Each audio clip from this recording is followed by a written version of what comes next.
የኢትዮጵያ ብሔራዊ ጥቅም በተለይ ከባህር በር ጉዳይ ጋር በተገናኘ በተደጋጋሚ አንድ አቋም አለኝ። እንኳንም ለሶማሌላንድ ዕውቅና ለመስጠት የሚያስችል አይነት እንቅስቃሴን ጀመርን ወይም እንኳንም የሶማሌላንዱን ካርድ መዘዝ ነው። ለምን ካላችሁ ከአንካራ እስከ ቴልአቪቭ ከአቡዳቢ እስከ ሪያድ አሁን ኢትዮጵያ ምን ትል ይሆን የሚለው ጉዳይ ጆሮ ሰጥተው የሚጠባበቁት ነጥብ እንዲሆን ተገዷልና በዚህ መካከል ይሄ ጉዳይ መቼስ ከኢትዮጵያ የባህር በር ጥያቄና ጥቅም ጋር አብሮ የሚነሳ አይደለም። አንዳንዶች የኢትዮጵያን የባህር በር ጥቅም ወይም ጥያቄ ጉዳይ አሁን ላይ ጥያቄው መቅረብ የለበትም፣ ጥያቄው እየቀረበ ያለበት መንገድ ልክ አይደለም ሲሉ ይሞግታሉ፣ ጥያቄ ያቀርባሉ። መሞገታቸው መጠይቃቸው ስህተት ነው የሚል አቋም የለኝም በመርህ ደረጃ። መልሼ ግን እነዛን ሰዎች የምጠይቀው ዛሬ በተወሰነ መልኩ መቼ ጥያቄው ይቅረብ፣ እንዴት ጥያቄው ይቅረብ መልስ አግኝቼባቸው አላቅም በዚህ ጉዳይ ላይ እስከዛሬ ድረስ። ዛሬ ግን ጥያቄውንም በደንብ አድርጌ አስተጋባዋለሁ።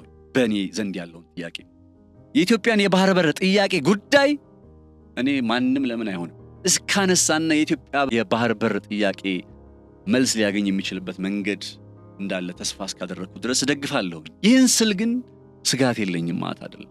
ስጋቶችንም ዛሬ ያነሳላችኋል። ከነዛ ስጋቶች መካከል አንዱ በኢትዮጵያና በኤርትራ መካከል ሊፈጠር የሚችል ጦርነት ነው። ይህ ጦርነት ኢትዮጵያ ወራሪ ሆና የምትቀርብበት ጦርነት ከሆነ አይጠቅመንም። በዚህ ጉዳይ ላይም ዝርዝር ያለ መረጃ ነው እናንተ አደርሳለሁኝ። አብራችሁ እንድትሆኑ በአክብሮት ጋብዛለሁ። ነጻነት ላቀው ነኝ በገበያ ፖድካስት።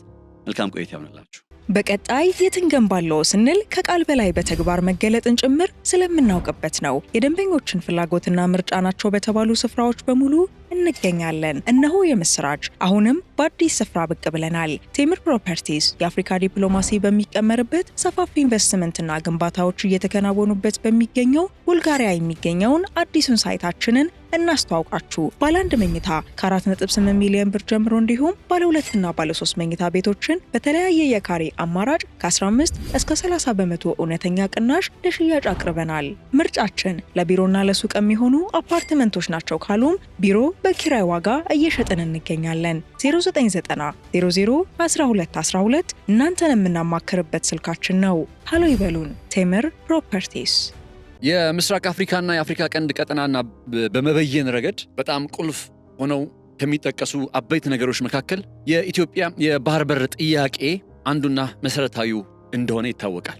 ይሄ የኢትዮጵያ የባህር በር ጥያቄ የምስራቅ አፍሪካና የቀይ ባህርን ቀጠና ሰላም ይወስናል ሲባል ደግሞ ከምን አንጻር ነው የሚለውን ነገር በተወሰነ እንመለከታለን። የመጀመሪያው ነገር ጠቅላይ ሚኒስትር ዶክተር አብይ አህመድም ባለፈው በአፍሪካ ህብረት 39ኛው ጉባኤ ላይ ይህንኑ የኢትዮጵያን የባህር በር ጥያቄ ጋር በተያያዘ ያው በግልጽ ሐሳቡን አቅርቦት እንደነበረ አይዘነጋምና በዛ መድረክ ላይ የኢትዮጵያ በሰላማዊ መንገድ የባህር በር ተጠቃሚ መሆን መቻሏ ለአፍሪካ ቀንድ ሰላምና መረጋጋት ብቸኛው አማራጭ ነው እያሉ ነበረ ሲገልጹ የነበረው። የኢትዮጵያ የባህር በር ተጠቃሚነት ጉዳይ ኢትዮጵያ ጌኒንግ ሲ አክሰስ የሚለው ነጥብ ለምስራቅ አፍሪካ ሴኩሪቲና ስታቢሊቲ ደህንነትና መረጋጋት በጣም ለአፍሪካ ቀንድ ደህንነትና መረጋጋት ቁልፍ የሆነ ጉዳይ መሆኑን በአጽንኦት በመስጠት አብራርተዋል። አሁን ይሄ የኢትዮጵያ የባህር በር ጥያቄ በአንድም ይሁን በሌላ ምክንያት እኔም ከዚህ በፊት በተወሰነ መልኩ ላነሳ የምሞክረው ጉዳይ አለ አይደል? እንዴት የምስራቅ አፍሪካ ቀንድ ቀጠናን እንዲሁም የቀይ ባህር ቀጠናን በምን መልኩ ዲፋይል ሊያደርግ እንደሚችል እዚህ ጋር በተያያዘ በጣም በርካታ ጉዳዮች እየወጡ ነው የሚገኙት። በእርግጥም የኢትዮጵያ የባህር በር ጥያቄ አሁን ከመቼውም ጊዜ በበለጠ በዓለም አቀፍ መድረኮች ጭምር በግልጽ የሚወራ በግልጽ የሚነገር አይነት ጉዳይ እየሆነ መጥቷል። ለምሳሌ ያክል በዚህ ሰዓት ላይ የምስራቅ አፍሪካ ቀንድና የአፍሪካ ቀንድ ሰላምን በአጠቃላይ ነባራዊ ሁኔታውን በመወሰን ረገድ በጣም ቁልፍ የሚባሉ የትኞቹ ጉዳዮች ናቸው ተብለው ሲቀመጥ አንደኛ ሆኖ የሚመጣው የኢትዮጵያ ለባህር በር ተደራሽ ለመሆን እያከናወነች ያለው ጥረት ነው። በአውሮፓውያን አቆጣጠር ያው በ1993 ኤርትራ ከኢትዮጵያ ከተገነጠለችበት ጊዜ አንስቶ ኢትዮጵያ የባህር በር የሌላት ላንድ ሎክድ የሆነች ሀገር ቆይታለች። አብዛኛው የምታስወጣው ምርቷን 90% የሚሆነውንም በጅቡቲ ላይ የተንጠለጠለ እንደሆነ ይታወቃል። ይሄ በጅቡቲ ላይ ያለው መንጠልጠል ደግሞ በእርግጠኝነት ይህንን ፕሮግራም የገበያ ፖድካስትን የምትከታተሉ ተከታታዮቻችን በእርግጠኝነት ታውቁታላችሁ። በተደጋጋሚ ፕሮግራም ስለሰራሁበት በጅቡቲ ላይ መንጠልጠላችን 90% ገቢዎች ምርት በጅቡቲ ላይ መንጠልጠሉ ምን ያክል ለትራንስፖርት ዋጋ መናር ምን ያክል ያልተገባ ክፍያ ኢትዮጵያ እንድትከፍል እያስገደደ እንደሆነ እሱም ብቻ ሳይሆን ፖለቲካዊ ጫናዎች እየመጣ በድርድር ሂደት ላይ አሁን አንዳንዴ እኮ እነ ግብፅ ጅቡቲ እንገባለን ምናምን ሲሉ ምን መሰላችሁ ይሄ በቀጥታ ወታደሮቻቸውን ስለማስፈር ኦር ደግሞ ስለሌላ ጉዳይ ላይሆን ይችላል። እነ ጅቡቲ ውስጥ ገብተን የሆነ ነገር እናደርጋለን ሲሉም ፖለቲካዊ ጫና የማሳደሪያ መንገድ ኢትዮጵያን በከበባ ውስጥ የማስገቢያ መንገድ አድርገው ስለሚቆጥሩት ጭምር ነው። እና የፖለቲካል ፕሬሸር በቃ በድርድር ሂደቶች ላይ የፖለቲካዊ ጫናም ጭምር እያመጣብን ይገኛል። አንድ ታሪካዊ ሁነት ልንገራችሁ። እንደው ይህን ጉዳይ ባሰብ ቁጥር በጣም የማረሳው ጉዳይ ነው። ነገሩ በሁለተኛው የኢትዮ ጣሊያን ጦርነት ጊዜ ነው የሆነው እና በሁለተኛው የኢትዮ ጣሊያን ጦርነት ጊዜ በፈረንሳዮችና በኢትዮጵያ መካከል ጅቡቲን በተመለከተ አንድ ስምምነት ነበር። ይህ ስምምነት በ1920ዎቹ ወይም በ1900ዎቹ መጨረሻ አካባቢ በ1909 እንዲህ ምናምን አካባቢ ላይ ይመስለኛል። ኤግዛክትሊ ዓመተ ምህረቱን አላስታውሰውም። እና ስምምነት አድርገው ነበረ በኃይለ ሥላሴ መንግስትና በፈረንሳዮች መካከል ስምምነት ተደርጎ ነበረ። ነሰርሊ ኃይለ ሥላሴ ስላችሁ በዳግማዊ ምኒልክ ማለት ነው፣ ይቅርታ። ከዛ ጦርነቱ የመጣው ግን የኢትዮ ጣሊያን ሁለተኛ ጦርነት በአፄ ኃይለ ሥላሴ ጊዜ ስለነበረ አፄ ኃይለ ሥላሴ ጥያቄ ያቀረቡ በስምምነቱ መሰረት። በስምምነቱ ላይ ምን ይላል መሰላችሁ? በጦርነትና በችግር ጊዜ ኢትዮጵያ የጅቡቲ ወደብን በመጠቀም የጦር መሳሪያ ጭምር ታስገባለች የሚል ሐሳብ ተቀምጦበታል። ከዛ ኃይለ ሥላሴን ጉዳይ በማጣቀስ ፈረንሳዮችን ጣሊያኖች ሊወሩኝ ስለሆነ የጦር መሳሪያ በዚህ በኩል ላስገባ፣ ራሴን ልከላከል ብለው ጥያቄ ሲያቀርቡ ስምምነቱ ትግበራ ይግባበት ሲባል ፈረንሳዮች ክህደት ፈጸሙ። ገብቷችኋል? በዛ አማካኝነት ይላሉ እንዲያውም በጉዳዩ ላይ ቅርበት ያላቸው ጥናት ያደረጉ የታሪክ አዋቂዎች ኢትዮጵያ በሁለተኛው የኢትዮ ጣሊያን ጦርነት ወቅት እንድትሸነፍ ያደረጓት ሁለት ምክንያቶች አሉ ይላሉ። የመጀመሪያው ምክንያት የመርዝ ቦምብ፣ ጣሊያኖች በዓለም አቀፍ ሕግ የተከለከለ የመርዝ ቦምብ መጠቀማቸው ሲሆን ከዚህ በማይተናነስ ወይም እኩል በሆነ ደረጃ ደግሞ ከፈረንሳይ ጋር ተፈርሞ የነበረው ኢትዮጵያ በጅቡቲ በኩል በችግር ጊዜ በጦርነት ጊዜ የጦር መሳሪያዎችን ማስገባት ትችላለች የሚለው ስምምነት ተግባራዊ መሆን አለመቻሉ ወይም ኢትዮጵያ በፈረንሳይ መከዳቷ ሲሉ ያብራራሉ።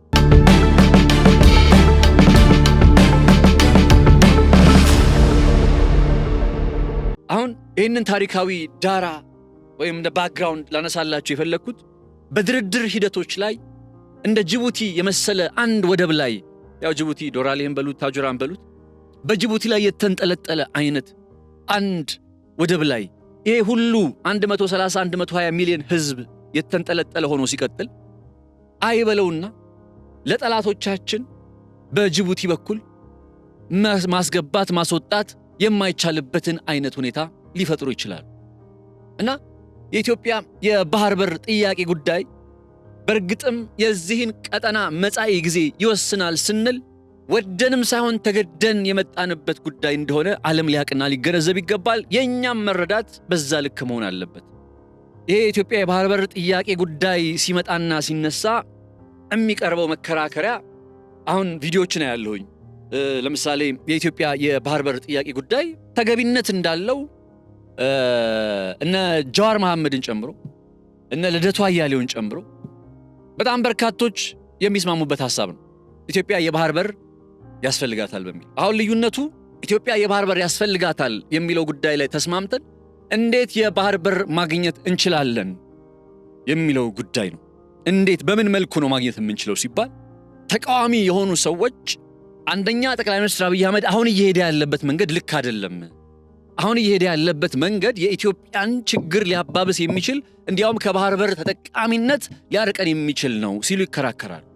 ወራስ የሚደግፉት ሰዎች ደግሞ እንደዚህ አይነቶቹ ማለት ነው ባይ ዲፎልት የመደገፌ ምክንያት ምን መሰላችሁ? እኔ ለሚቃወሙትም ሰዎች እንደ ጥያቄ አድርጌ የማቀርበው ኢትዮጵያ የባህር በር ያስፈልጋታል ከጥቂት ዓመታት በፊት መጠየቅ የማይቻልበት እነ ልደቱ አያሌው ራሱ 97 ላይ በምርጫ ሲከራከሩ እኮ ታስታውሳለህ የባህር በር ጉዳይ ሲሉ ምን አይነት ምላሽ ሲሰጣቸው እንደነበር። ያንን አይነት ጊዜ አልፈን አሁን በመርህ ደረጃ ብቻ ሳይሆን በተግባር ደረጃ ኢትዮጵያ የባህር በር ያስፈልጋታል የሚለው ጉዳይ በመተግበር ላይ ይገኛል። ስራዎች የተከናወኑበት ይገኛሉ። በዚህ መካከል ምናልባት ለሚመለከተው ሰው ግልጽ ያልሆነ ይሄኛው አሁን ስልጣን ላይ ያለው መንግስት የባህር በር ላገኝበት እችላለሁ ብሎ ያሰበው ከሶማሌላንዷ ስዊች ሶማሌላንድ ላይ ከተጫወትናት አጋጣሚ ጀምሮ እስከ ዛሬ ድረስ ምን አይነት ነገሮችን እያየን እንደመጣን ይታወቃል።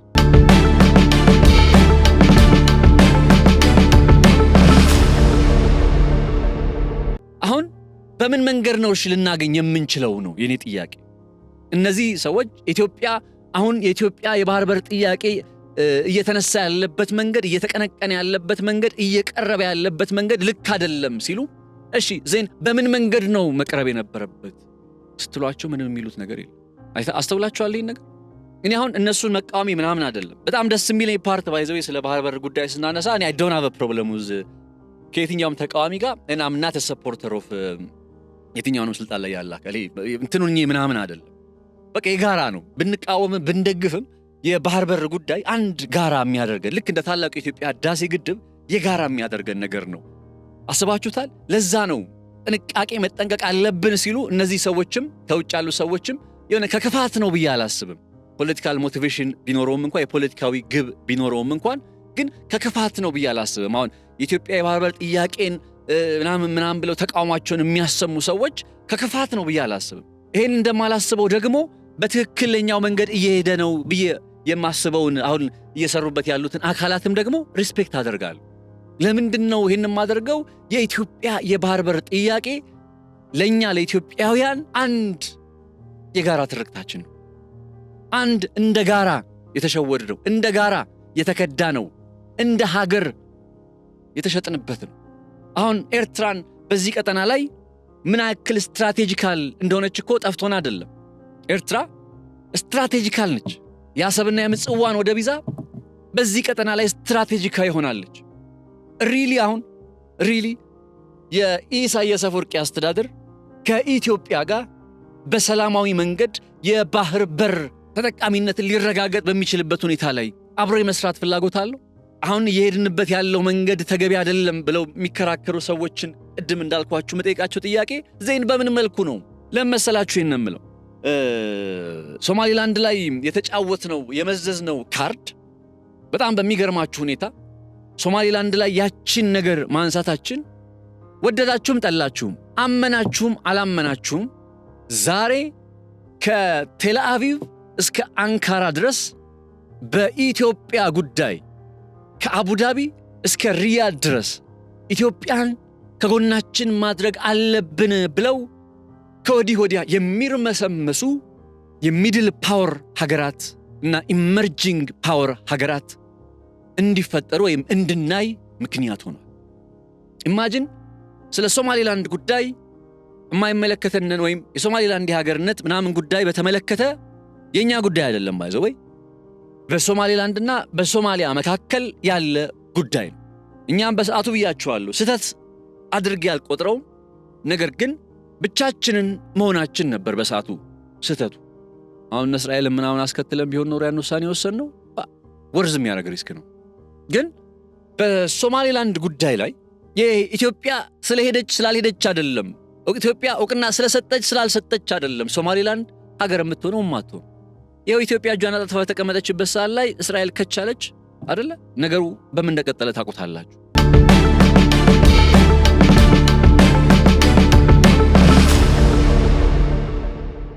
ሶማሊላንድ ላይ ያችን ካርድ ስትመዘዝ አንዱ ለምሳሌ ቱርክ ሶማሊላንድ ላይ ያላት ኢንተረስት አጠቃላይ ሶማሊያ ላይ ያላት ኢንተረስት ምን እንደሆነ ይታወቃል። የነዳጁን ጉዳይ በተደጋጋሚ አውርተንበታል። 90% እኮ ነው የምታተርፍበት ጋይስ። ትናንት ነግሬያቸዋለሁ። የሶማሊያ ነዳጅን 90% ትርፍ የምትወስደው ቱርክ ነች። ለምን ስትባል መጀመሪያ ለእንትን ያወጣሁት አለች ለኮንስትራክሽን ለኢንፍራስትራክቸሩ ለግንባታው ማውጣው ገንዘብ ለቁፋሮው ማውጣው ኢን ቢሊየንስ ዶላር ነው አለች። እንዴ እሱን ከመለስሽስ በኋላ እሱን ካካካሽ በኋላስ ለምን 90% ታተርፊያለሽ ሲሏት እንዴ 2011 ጀምሮ እኮ ሶማሊያን በመጠበቅ ላይ ይገኛሉ አለች። ይሲ ቱርኮች ይሄን ፍላጎት ይዘው መጡና አሁን ባለፈው ኤርዶጋንም ሲመጡ እኮ አንድ እኮ የምንረዳው ነገር ኢትዮጵያ ፕሮቴክት እንድታረግላቸው ይሄን ነገር እንድታከብርላቸው እኮ የጠየቁ እንደማስጠንቀቂያ ማርገው ይሄን ነገር እንድታከብርላቸው እኔ ሶማሊላንድ ላይ ፍላጎት አለኝ እኔ ሶማሊያ በሚለው ማዕቀፍ ውስጥ ፍላጎት አለኝ እያለ ነው። ሳውዲዎች ከዛ በፊት የውጭ ጉዳይ ሚኒስትራቸውን ልከው እንደነበር አንዘነጋ። ዩናይትድ አረብ ኤምሬቶችንም የምናውቀው ታሪክ ነው ያለ። እስራኤሎች በቀጣይ ሳምንት ፕሬዝዳንታቸውን ይልካሉ። የት? አዲስ አበባ። እየሆነ ያለው ይሄ ሁሉ ነገር ይሄ ሚድል ፓወር ናቸው። ለምሳሌ እነ እስራኤል እነ ቱርክ ሚድል ፓወር ናቸው። እነ ሳውዲ እነ ዩናይትድ አረብ ኤሚሬት ኢመርጂንግ ፓወር ናቸው። እነዚህ ሀገራት ከኢትዮጵያ ጋር የመስራትን ጉዳይ ማሰብ ማቀድ የጀመሩት it is because ያቺ የሶማሌላንድ ካርድ ስለተመዘዘች። ይህን ጊዜ ስለ ሶማሌላንድ ኤምኦዩን የመፈረም ያቺ ካርድ ባትመዘዝ ኖሮ በቀጠናው ላይ ምንም በቃ ስታትስ ኮ እንደተጠበቀ ነው የሚቀጥለው። ያመጣነው ጥያቄ የዚህን ቀጠና ስታትስ ኮ የኢትዮጵያ የባህር በር ጥያቄ የዚህን ቀጠና ስታትስ ኮ የተለመደውን ነገር የሚነቀንቅ ጥያቄ ነው። ካርታ እንደ አዲስ እንዲጻፍ፣ የኢትዮጵያ ካርታ እንደ አዲስ እንዲሰመር፣ የምስራቅ አፍሪካ ካርታ የአፍሪካ ቀንድ ካርታ እንደ አዲስ እንዲሰመር የሚያደርግ ጥያቄ ነው ያቀረብነው። ይሄን አይነት ጥያቄ አቅርበን በዛው ልክ ደግሞ ያንኑ የሚመጥን ስታትስ ኮን የሚነቀንቅ አይነት ያንን ስቴፕ ማደንቀው ለዛ የሶማሌላንዱን ጉዳይ። አሁን ጥያቄው ይሄ ነው። ኢትዮጵያ እነዚህ ነገሮች ባታደርግ ኖሩ አሁን ስለ ሶማሌላንድ በጣም የግዛት አንድነት ጉዳይ የሉዓላዊነት ጉዳይ ምናምን አንደርስታንዳት አቋሜን ታውቁታላችሁ። በቃ እሱ ነገር መደረግ የለበትም አለበት የሚል ክርክር ውስጥ አይደለም እየገባ ያለው። እንደ ቦልድ የሆኑ እርምጃዎች ያስፈልጉናል። አሁንም እንደዚህ አይነት እርምጃዎች ያስፈልጉ ኦብቪየስሊ። ይሄንን ነገር በመናከናወንበት ጊዜ ላይ ግን አሁን እድሎች እየበዙ ስለሆነ በዩኤኢም በኩል በሳውዲ አረቢያም በኩል በእስራኤልም በኩል በቱርክም በኩል እየመጡ ነው። በየትኛው መንገድ ቢሄድ ለኛ ዩኤኢም ሳውዲ አረቢያም ቱርክም እስራኤልም በቃ ኢትዮጵያ የባህር በር ጥያቄ አላት። እውነት እኮ ነው። ህዝቦቿ 30 ሚሊዮን ህዝብ ደርሰዋል። አዎ ያስፈልጋታል። ሪሊ በቃችን ኢትዮጵያ የምትባል ሀገር ላግዛት ብሎ ወደ አዲስ አበባ የሚመጣ ማንም የለም። ሁሉም ስትራቴጂካል ኢንተረስቱ ሊያስጠብቅ ነው የሚመጣው። የኛ ግን ስትራቴጂካል ኢንተረስት ብቻ አይደለም፣ ናሽናል ኢንተረስት ነው፣ ብሔራዊ ኢንተረስት የባህር በር ጥያቄ። ስለዚህ ከዚህኛው መንገድ ውጪ አሁን በዚህ ቀጠና ላይ እድሎችን እየቃኘን ያለንበት ሰዓት አይደለም ወይ? ከዚህ ውጪ በምን መልኩ ልንሄድ እንችላለን? በምን መልኩ መሄድ እንችላለን? ከኤርትራ ጋር ለምሳሌ ምን ሊቀጥል ይችላል፣ ምን ሊሆን ይችላል የሚለውን ነገር አናቅ። ለዛ ነገር ኢትዮጵያ ዝግጁ ብትሆን ያው ጦርነት ውስጥ እንግባ አላልንም መቼም። በቀጣይ የትንገንባለው ስንል ከቃል በላይ በተግባር መገለጥን ጭምር ስለምናውቅበት ነው። የደንበኞችን ፍላጎትና ምርጫ ናቸው በተባሉ ስፍራዎች በሙሉ እንገኛለን። እነሆ የምስራች! አሁንም በአዲስ ስፍራ ብቅ ብለናል። ቴምር ፕሮፐርቲስ የአፍሪካ ዲፕሎማሲ በሚቀመርበት ሰፋፊ ኢንቨስትመንትና ግንባታዎች እየተከናወኑበት በሚገኘው ቡልጋሪያ የሚገኘውን አዲሱን ሳይታችንን እናስተዋውቃችሁ። ባለ 1 መኝታ ከ4.8 ሚሊዮን ብር ጀምሮ እንዲሁም ባለ 2 እና ባለ 3 መኝታ ቤቶችን በተለያየ የካሬ አማራጭ ከ15 እስከ 30 በመቶ እውነተኛ ቅናሽ ለሽያጭ አቅርበናል። ምርጫችን ለቢሮና ለሱቅ የሚሆኑ አፓርትመንቶች ናቸው ካሉም ቢሮ በኪራይ ዋጋ እየሸጥን እንገኛለን። 0990 00 1212 እናንተን የምናማክርበት ስልካችን ነው። ሃሎ ይበሉን። ቴምር ፕሮፐርቲስ። በምስራቅ አፍሪካ ቀንድ ቀጠና ላይ ኢትዮጵያ እጇን አጣጥፋት ብትቀመጥ ኖሮ ይሄን ጊዜ ማንም ዞር ብሎ የማያያት ሀገር ሆና ነበር። የገልፉ ሀገራት ፉክክርን አስቡ። የሳውዲና የዩኤኢን ፉክክር አስቡ። እዚሁ አፍሪካ ቀንድ የቱርክና የእስራኤልን ፉክክር እዚሁ አፍሪካ ቀንድ። በሱዳን ውስጥ ያለን የውስጥ ፖለቲካ ሽኩቻ አስቡ። ይሄ ቀጠና እንዴት ኢቮልቭ እያደረገ እንደሆነ። በዚህ ሁሉ መካከል ኢትዮጵያ እጇን አጣጥፋ እንድትቀመጥ መጠበቅ አንድ ከታሪክ ተጠያቂነትም ማያድን አይነት አካሄድ ነው። ስለዚህ ኢትዮጵያ አሁን በባህር በር ጥያቄ ጉዳይ ላይ የውጭውን በዚህ መልኩ ቴኬር እያደረገች እንዳለችው ሁሉ የውስጡን ደግሞ በተለይ ከትግራይ ጋር ተያይዞ እየተነሳ ጉዳይ በሰላማዊ መንገድ በአስቸኳይ በመፍታት ለመሰላችሁ ትልቅ የሚያይ ሰው ትልቅ ህልም ያለው ሰው በትናንሽ ነገሮች ከዛ ከትልቅ ህልሙ አይጎልም። አሁን ትልቁ ህልማችን የኢትዮጵያውያን ምን እንደሆነ ይታወቃል። ወደዛ ትልቁ ህልማችን ስንሄድ በመካከል እንደነ በትግራይ ክልል ውስጥ አሁን ያለ አንዳንድ ኃይሎች ኤርትራ ጋር እስከማበር መሰላኝ ነገሮችን እያደረጉ ነው። ባይዘወይ እንትን ጄጂ እያረኩኝ አይደለም። እንደዛም ቢሆን ግን ነገሩን በሰላማዊ መንገድ የሚፈታበትን ጉዳይ የኢትዮጵያ መንግስት ማሰብ፣ ማቀድ፣ መጠየቅ ይጠበቅበታል። በሆደ ሰፊነት አይኖ ከበድ ሊል ይችላል። በስቷል፣ ይገባኛል። አንዳንዴ የቲፒኤልኤፍ አካሄድ በጣም በስቷል። የፕሪቶሪያ ስምምነት እንዲተገበር እየጠየቀ ያለበት መንገድ it's too much ገብቷችኋል። ነገር ግን ሉዝ የምናደርገው ብዙ ነው። በመጀመሪያ የትግራይ ጦርነት 31 ቢሊዮን ዶላር ኪሳራን ያጋጠመን። አሁን ላይ ኤኒ ጦርነትን ከዛውም ከራሳችን ጋር ሊደረግ የሚችለውን ነገር በምንም መልኩ ማሰብ የለብንም። ስለዚህ የትግራይ ጋር ተያይዞ ያለውን ጉዳይ በተለይ ከህወሓት ጋር ተያይዞ ያለውን ጉዳይ በሰላማዊ መንገድ አሁንም ሊፈታ የሚችልበት መንገድ ላይ በፍጹም ተስፋ መቆረጥ የለበትም። ከትልቁ ህልም ነው የሚያጎድለን ከትልቁ ህልም ነው የሚያጎድ። ስለዚህ እንደ ወትሮ ሁሉ ዛሬም ይሄ ከቲፒኤልኤፍ ጋር ተያይዞ ያለው ነገር ትላንትን በተወሰነ ነካነካ አድርጌዋለሁኝ። ሬድ ላይት ነው፣ በጣም ሬድ ላይት ነው። አማራ ክልል ውስጥ ያሉ ሁኔታዎች ሬድ ላይት ናቸው፣ ቀይ መብራት ናቸው። ኦሮሚያ ክልል ውስጥ ያሉ አንዳንድ ሁኔታዎች ቀይ መብራት ናቸው። ከዚህ ከታጣቂዎች እንቅስቃሴ ጋር ተያይዞ ያሉ ማለት I understand it is too much።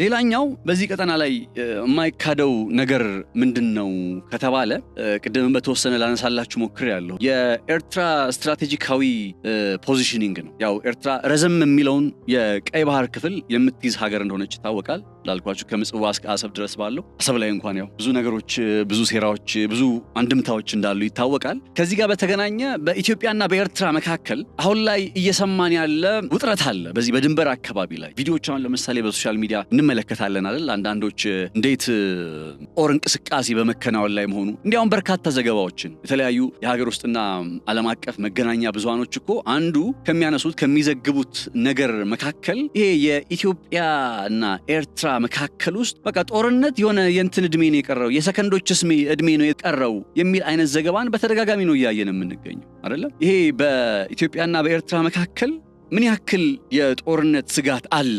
በኢትዮጵያና በኤርትራ መካከል በእርግጥም ወደ ጦርነት ውስጥ ሊገቡ የሚችሉበት ሁኔታ አለ ወይ? ይሄ ጉዳይ ሌላው በኢትዮጵያ የባህር በር ጥቅምና ተደራሽነት እንዲሁም ባለቤትነት ጉዳይ ላይ እንደ ስጋት የሚነሳ ነው። አሁን ይህንን ስል አንዳንዶች በቃ ሂድ በለው፣ ዝመተው፣ እንደዚህ አድርገው፣ ቁረጠው፣ ፍለጠው የሚለውን እንትን ውስጥ ሆነው መረዳት ውስጥ ሆነው ጀጅ አላደረግም ወይም እነዛ ሰዎችን ስህተት ናቸው አይደለም። ከደረሰብን ጫና፣ ከደረሰብን ታሪካዊ ደባ፣ ከሴራዎቹ ከምናምን አንጻር ለምሳሌ አሰብ ተብሎ ለአሰብ ጉዳይ ወደ ጦርነት ሊገባ የሚችልበት እድል ሊመጣ ይችላል። አላቅም ወደፊት እንዲህ ነው ብሎ እርግጠኛ ሆኖ መናገር ስለማይቻል የኢትዮጵያ የባህር በር ተጠቃሚነት፣ የባህር በር ጉዳይ ለምሳሌ ከኤርትራ ጋር ወደ ጦርነት ውስጥ ሊያስገባ ይችላሉ የሚለውን ነጥብ ከተመለከትን እኔ በመርህ ደረጃ ምናምን አለው ኢትዮጵያ ጦርነት የሚባለው ደረጃ ላይ ከመድረሷ በፊት ጦርነት የሚባለውን ጉዳይ አማራጭ ከማድረጓ በፊት ሌላ መንገዶች ያሉ ይመስለኛል። አሰብን በተመለከተም ጭምር ጥያቄ ማቅረብ የሚቻልበት፣ ባለቤት መሆን የሚቻልበት መንገዶች አሉ ይመስለኛል። እነዛ ሰላማዊ መንገዶች ላይ የትኞቹ ተሞከሩ፣ የትኞቹ ተስፋ አስቆራጭ ሆኑ? በዚህ ምክንያት ነው ወይ ወደ ጦርነት ውስጥስ ለመግባት የምንገደደው የሚለው መሰረታዊ ጥያቄ ነው። እንዳልኳችሁ በጣም በርካታ ዓለም አቀፍ መገናኛ ብዙሃን ለምሳሌ ኢንተርናሽናል ክራይሲስ ግሩፕን ታውቁታላችሁ። ኢንተርናሽናል ክራይሲስ ግሩፕ በዓለም ላይ ግጭት፣ አለመረጋጋት፣ ጦርነት ያለባቸው አካባቢዎች ላይ ጥናቶችን እያከናወነ ትንባዮችንም ያስቀምጣል። የቀደሙ ወይም በመከናወን ላይ ያሉ ጦርነቶችን ይቃኛል። እንዲህ ብቻና ይሄ ቡድን አሁን ኢንተርናሽናል ክራይሲስ ግሩፕ ነው። ያው ከስያሜው እንደምትረዱት ይሄ ቡድን በቅርቡ ያወጣው አንድ ጥናት ምናልባትም የሰከንዶች ዕድሜ ነው የቀረው ወደሚል ድምዳሜ ላይ የሚያመጣ በኢትዮጵያና በኤርትራ መካከል የሰከንዶች ዕድሜ ነው የቀረው የሚል አይነት ድምዳሜ ላይ የሚደርስ አይነት ዘገባ ነው የሰራው። እኔ ሁሌም አንድ አቋም አለኝ። ጦርነትን በተመለከተ እንድታውቁት የምፈልገው አንድ አቋም አለ። አሁን ጦርነትን ሲከናወን ጦርነትን ማሸነፍ አለ፣ ስትራቴጂካሊ ማሸነፍ አለ። ለምሳሌ በኢትዮ ኤርትራ የ1992ቱ ጦርነት ወቅት ኢትዮጵያ ጦርነቱን አሸንፋለች። እንደምታውቁት ያው በገብሩ አስራት መጽሐፍ ላይም በግልጽ እንዳየነው 17 ኪሎ ሜትር እስከሚቀርበት ድረስ አስመራ ሊገቡ የኢትዮጵያ ወታደሮች ደርሰው በጊዜው ጠቅላይ ሚኒስትር የነበሩት መለስ ዜናዊ ተመለሱ ብለው እንደተመለሱ ይሄው ጉዳይም በህወሓት እንደ ፓርቲ አንድ የመጀመሪያው ቻሌንጅ በቃ እንዲሰነጠቅ ምክንያት ሆነዋል ከሚባሉት ውስጥ እንደሆነ በግልጽ ተመላክቷል። ያንን ጦርነት እርግጥ ነው ኢትዮጵያ በምን አሸንፋለች? ጦርነቱን አሸንፋለች። ስትራቴጂካሊ ግን ተሸንፋለች።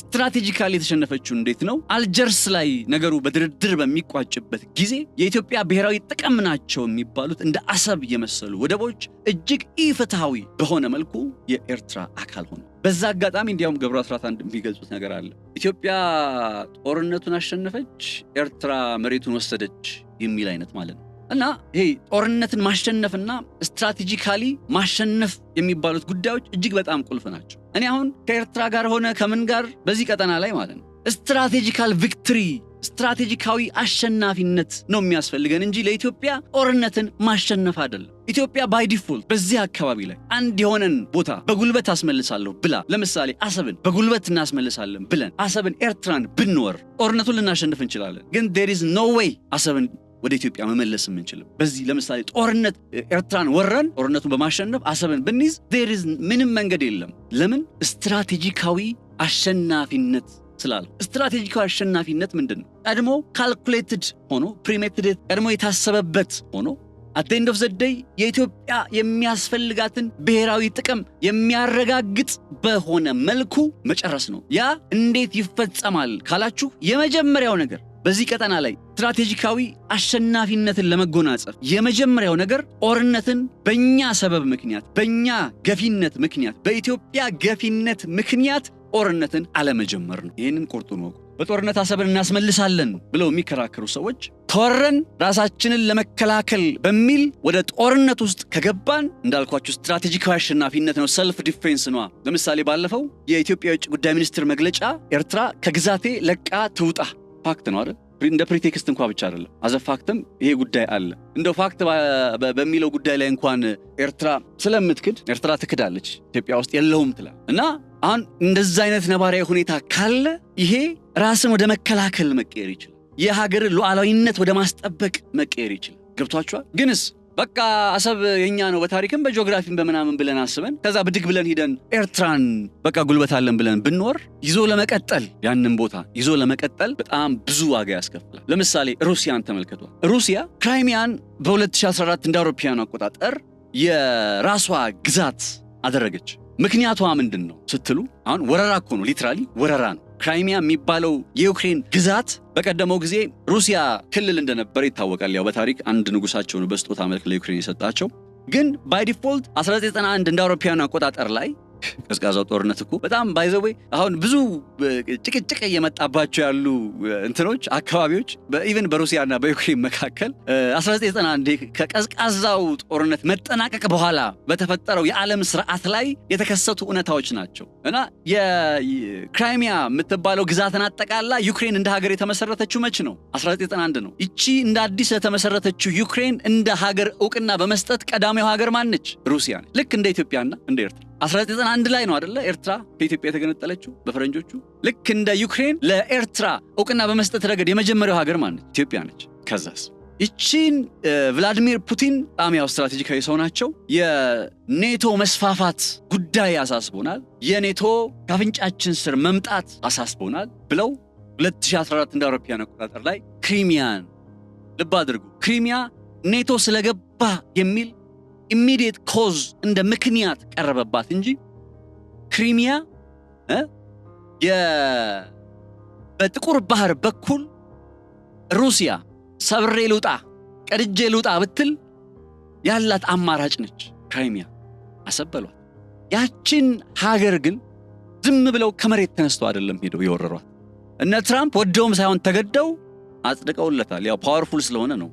የሩሲያ ግሬት ፓወር ከሚባሉት ውስጥ ነች። ያው ልዩነት ቢኖረውም በአሜሪካ በነ ቻይና ደረጃ የሚጠቀስ ግሬት ፓወር ነው። ገብቷቸዋል ሩሲያ። በዛ እሱንም ማሰብ ይፈልጋል።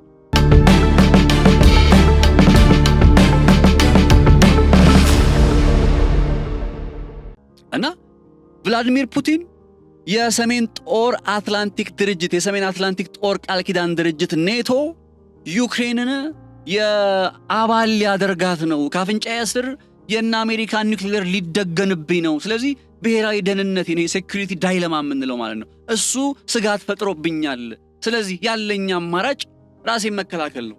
ዩሲ ራስን ወደ መከላከል ናሬቲቭ ተቀይሮ ነው ወደ ክሪሚያ ሄዱት እንጂ ክሪሚያ በታሪክ የሩሲያ ስለሆነች ብሎ አይደለም።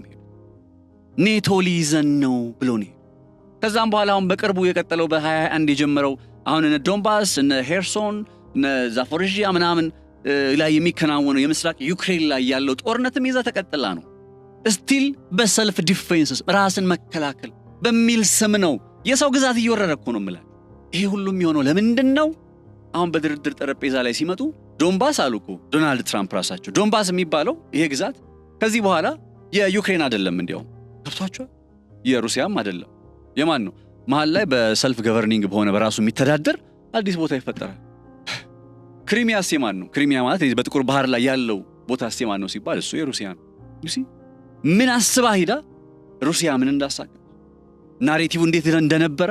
ስለዚህ የአንድን ቦታ አንድን ሀገር አንድን አካባቢ በጣም ስለ ናሬቲቭም ከዚህ በፊት ነግሬያችኋለሁ። በቃ እንዲህ በታሪከኛ ስለሆነ ምናምን ብሎ ጦርነት ውስጥ መግባት ሄዶ ስትራቴጂካዊ አሸናፊነትን አያቀዳጅም። that's why በዚህ የኢትዮጵያ የባህር በር ጥያቄ ላይ እንደ ስጋት የሚታይ ምንድነው ሲባል በኢትዮጵያ ወራሪነት ተብሎ ሊቀርብ የሚችል ኢትዮጵያ እኮ ኤርትራን ወረረች ሊያስብል የሚችል አይነት የጦርነት ነባራዊ ሁኔታ የሚፈጠር ከሆነ ይሄ የባህር በር ጥያቄው ጉዳይ ለአንድና ለመጨረሻ ያከትምለታል። that's why ከውስጥ ጀምሮ ከኛ የሎካል ፖለቲክሳችን ጀምሮ እስከዛ እስከ ኤርትራ ያለው አካሄድ እጅግ በጣም ጥንቃቄ የሚፈልገው።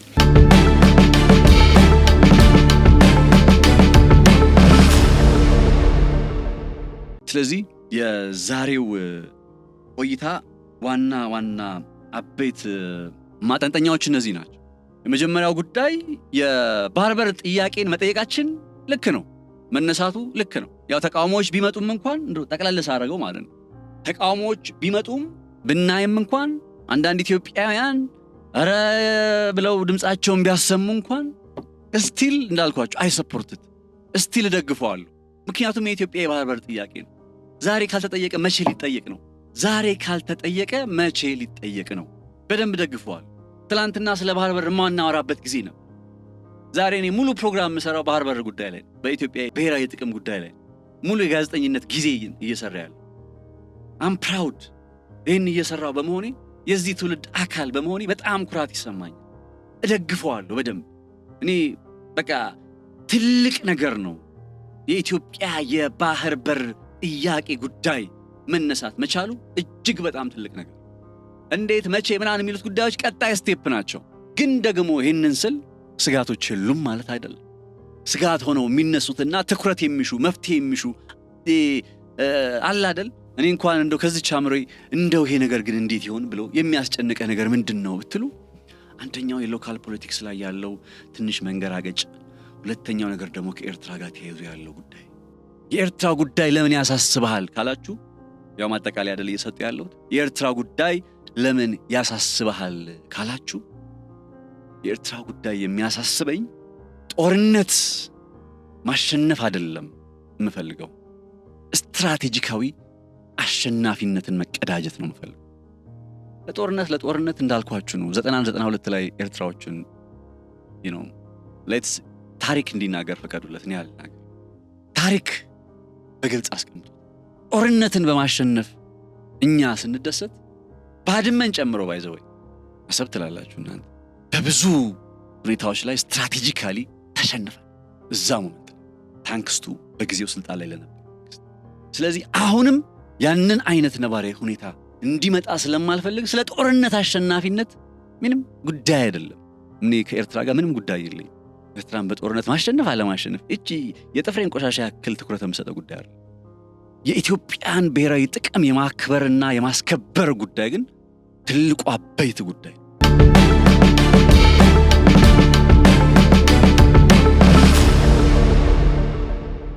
ስለዚህ ይሄኛው ነጥብ ከናሬቲቭ ጀምሮ እጅግ በጣም እያየኋቸው ስለነበረ ነው። ሚዲያ ናሬቲቮቹን የኢንተርናሽናል ክራይሲስ ግሩፕን ጨምሮ በኢትዮጵያና በኤርትራ መካከል ጦርነት አንድ ሐሙስ ቀረው እያሉ የሚሰሩ ዘገባዎች ናሬቲቫቸው ምን መሰላችሁ የሚመስለው? ኢትዮጵያ በቃ ተነስታ ግዛቷን ልታስፋፋ ብድግ ብላ የሆነ ልትወር የተዘጋጀች ተደርጋ ነው እየቀረበች ያለችው። ጋይስ ይሄ ነው የሚያሳስበኝ። ለዛ ነው ምጮው።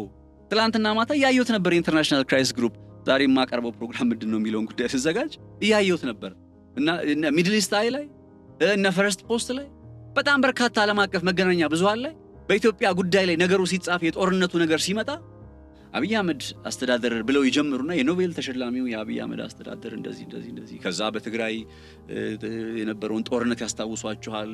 ከዛ ከዩናይትድ አረብ ኤምሬትና ከምናምን ጋር በመተባበር በሱዳን ውስጥ አሁን ያቺ ባለፈው ሮይተርስ ያወጣትን ዘገባ ይጠቅሱላቸዋል።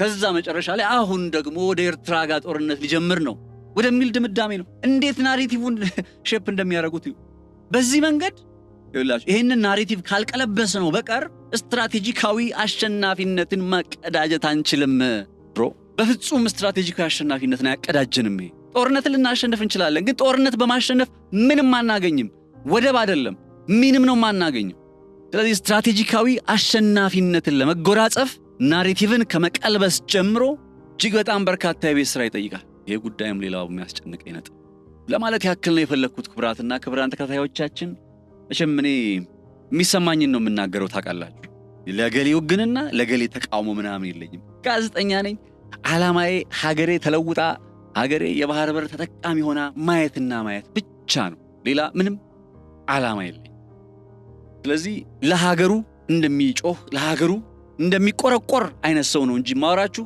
እንደምንም የፖለቲካ ፍላጎት እንዳለው ሰው ከምንም የፖለቲካ ውግንና ጋር ራሴን አያይዤ አይደለም ስለዚህ ይህን ነገር ግልጽ አድርገን ማወቅ አለብን ጦርነት የሚለው ጉዳይ በቃ ሄዶ ጦርነትን ማሸነፍ ለኢትዮጵያ ምንም እንደማይጠቅማት ኢንተርናሽናል እንዴት ነው ዓለም ላይ እንዴት ነው የሚሰራው የሚለውን ነገር አንደርስታንድ ማድረግ አለብን ሰዎች ጦርነትን በማሸነፍ አይደለም አገራት ጥቅማቸውን የሚያስከብሩት ስትራቴጂካዊ የበላይነትን ስትራቴጂካዊ አሸናፊነትን በመቀዳጀት ነው የሩሲያውን ምሳሌ ነገርኳችሁ ነገም ሌላ ቀን ነውና ሌላም ስመጣ ጨምርላችኋለሁ መሰል ምሳሌዎች ስትራቴጂካዊ አሸናፊ ትልቁ የኢትዮጵያ የቤት ስራ የዛሬ ጥንቅሬ ይህን ይመስል አብራችሁ ስለነበራችሁ ከልብ አመሰግናለሁኝ ስለዚህ በቀጣይ ስንገናኝ እንዲሁ ሌሎች ወቅታዊና ሆናዊ ጉዳዮችን ይዤ መመለስ ይሆናል እስከዛ መልካም ቆይታ ይሁንላችሁ ነጻነት ላቀው አብሬያችሁ ቆይታ አድርጌያለሁ በቀጣይ የትንገንባለው ስንል ከቃል በላይ በተግባር መገለጥን ጭምር